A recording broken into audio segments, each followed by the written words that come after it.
Yeah, Good to so see hello. you. We're WWT, so it's myself, Hannah Boys, Senior Visitor Marketing Manager, and Lukus Robbins.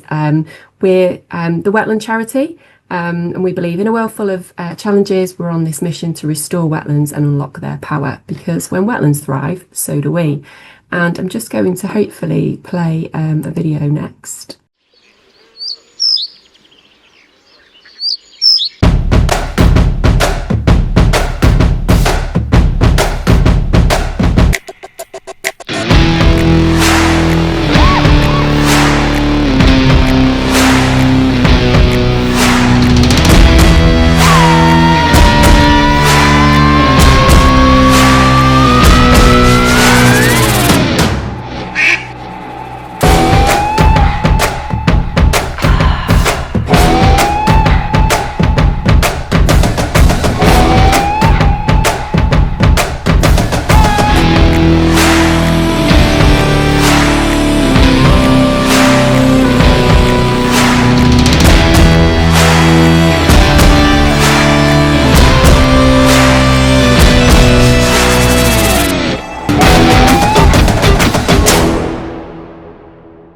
Okay, so that was our rebrand video when we launched our brand a couple of years ago. I'm just going to try and move on to the next slide. There we go. So this summer we hosted our very first Dragonfly Festival. So that's why hopefully you guys have invited us to share about that today. So we chose to celebrate dragonflies. You know, they're nature's most dazzling creatures, shimmering wings, acrobatic flight, vibrant colours.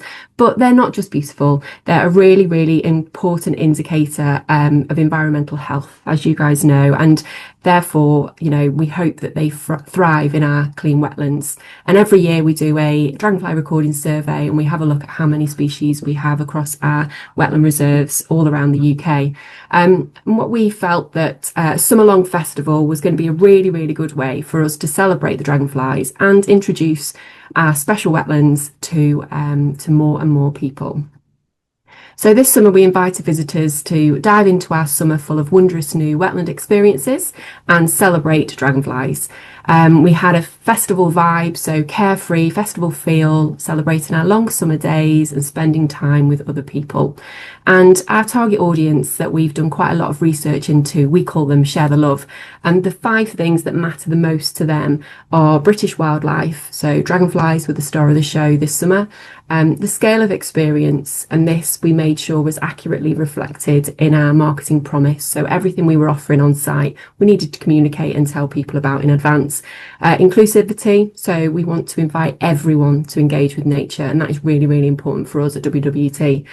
We also kind of lent into things that matter, which was playful language, but understandable to that broad audience, and also people's faces. They like to see people and the excitement, awe and wonder. So that was our kind of brief. And the marketing and comms campaign, we did quite a lot of internal launch work. So we had David Smallshare did a really good workshop with a lot of internal teams, just kind of sharing the knowledge and informing all of us about dragonflies. And we had a really cool dragonfly nymph tank at Slimbridge Wetland site, so we could see them grow. We did quite a lot of work on our website, so we chose this brand new festival for WWT to be a really good opportunity to update our web pages. So we had a really nice national landing page, and then we had a link through from the map to all of our site pages as well. And that gave us really good kind of search engine optimization and just got our brand out there a lot more. We did a lot of work with our programming across all of our sites, and we developed some really, really good partnerships. And one of those was with the British Dragonfly Society. So we kind of kicked off our visitor marketing campaign with an article in your magazine, and then we kind of have done lots of large scale marketing, which I'll go into in a minute. And all of that was to bring brand new people into our wetlands so that they could enjoy and celebrate the summer with us. We did a lot in terms of our content creation. So we did some really good photo shoots of dragonfly species, but also of people enjoying the festival. And we also had the first time I've ever done this was having a drone video as a dragonfly. So we kind of had a drone dragonfly fly through at our London Wetlands site, which was really good to be part of. We did a lot of digital marketing. So the main bulk of our campaign was across the digital, and we also supplemented that with some out of home, so some billboards round about our wetland sites. And then we did a really good comprehensive event evaluation, which Lukus has just kind of finished off, so that we can learn what went well and where we can improve as we get to plan our festival, the second year festival for next year. So here's a little snapshot I just thought I'd show you. As a marketeer, this may or may not interest you, is our challenge is to raise awareness of our wetland sites. So we had a really, really big awareness raising campaign that got everyone through to our landing page, our website. So you can see there on the left some of the out-of-home billboards, the article that we had that Penny wrote for British Dragonfly Society, which was really, really lovely piece. A sample of our web page adverts, and then our website through to booking, and then the on-site experience. So that's kind of how we work for all of our marketing campaigns. Just thought I'd show you. And here's some more examples of some of our out of home. So we were on the roadside, a few kind of big places in London. So on the Big A Road in London, it's the top right, and then also on the stations on the South West Rail network. Okay, I'm going to hand over to Lukus now, who will go through what our Dragonfly Festival entailed. Great, thank you, Hannah. So we wanted to blend a lot of different, like a cross-sectorial approach to this. So we wanted obviously to be led by science, but we wanted to find ways for lots of different people to engage in dragonflies and other wetland insects as well. So we worked internal and created like a resources suite for sites to have as an event kit. So that would form the backbone of each site's ability to engage audiences. So we had different dragonfly challenges, from making 3D dragonflies. People could create their own futuristic dragonfly and name it as well. We had dragonfly safaris at sites, so people could go out with our guides and our team and explore the wider sites as well. We had pond dipping, which is very popular at WWT. We had lots of adventure play. A big part of this was play. And then we also created a Journey of the Dragonfly trail. So it would be the life cycle called the Journey of the Dragonfly. It would start as an egg, go through all the way through a nymph, all the way through to first flight. And this trail was really interactive. It was for multi-generational audiences, so both adults and children could learn and play together. Each of them had a challenge, so they could move like a dragonfly or dart like a dragonfly. Then we had lots of creative workshops internally, from dragonfly mosaic making, robotic dragonfly making, and then we invited external practitioners as well at each different site, which was really nice to explore the local area and creatives and bring them in as well. We had lots of different giant outdoor dragonfly games. So we created like a tumble tower, which was both focused on dragonflies, and when everybody pulled out a specific tab, it would give them a prompt to take on a dragonfly challenge. Then we had photography exhibitions at some sites, so community-focused dragonfly photography exhibitions. And at London, we had Andrew Fusick-Peters, who's an award-winning photographer. If you haven't seen his work, definitely recommend checking it out. His work is incredible. So we had an exhibition at London running throughout the whole festival.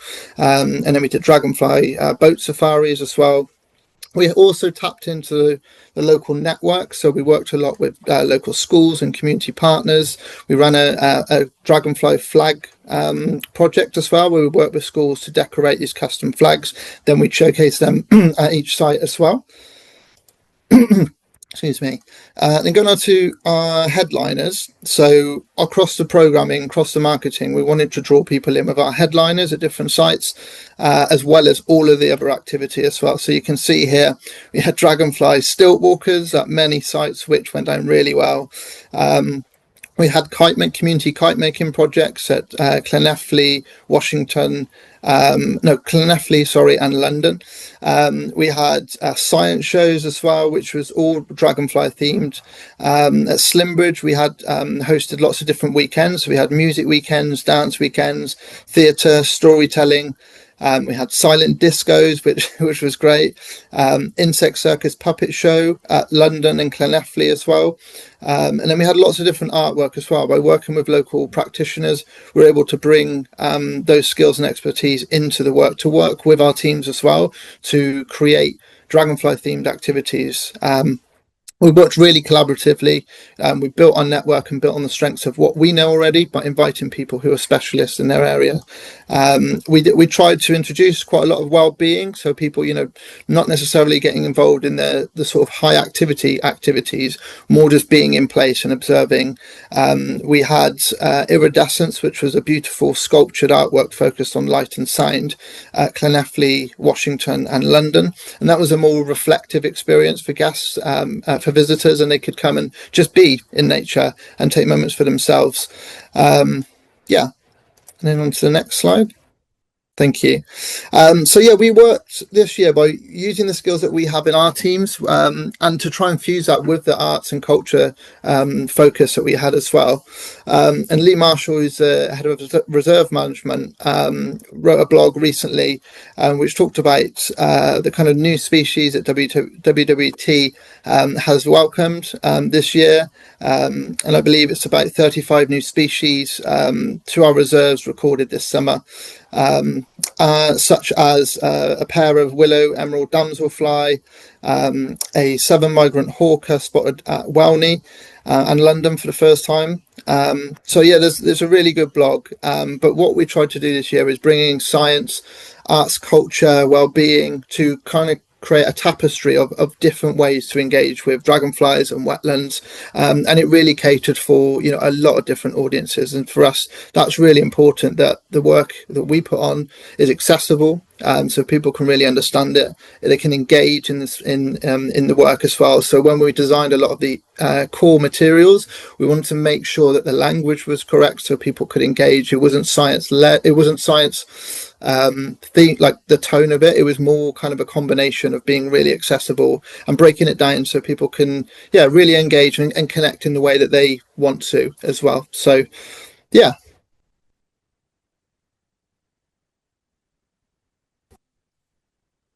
want to add any more, Hannah?